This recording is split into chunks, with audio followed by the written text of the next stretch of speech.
गरुड़ पुराण पहला अध्याय।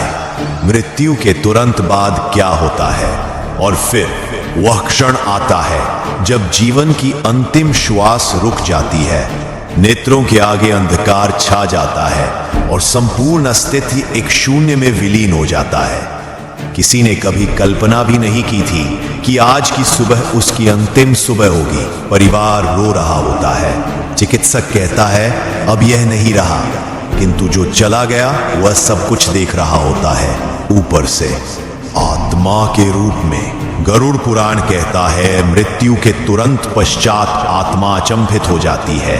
उसे समझ नहीं आता कि यह क्या हुआ। वह चिल्लाती है, पुकारती है, मैं यही हूं, क्या तुम मुझे देख नहीं रहे? किंतु उसकी पुकार कोई सुन नहीं सकता, क्योंकि अब वह इस लोक की नहीं रही।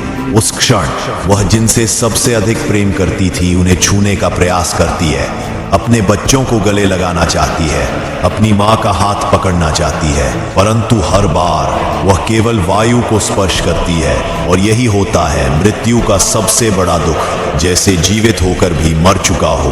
तभी एक भीषण ठंडक का आभास होता है और उसके समक्ष प्रकट होते हैं यमदूत, काले, विकराल, आंखों में अग्नि, हाथों में लोहे की जंजीरें, और वे कहते हैं चलो अब तुम्हारे कर्मों का लेखा जोखा होगा।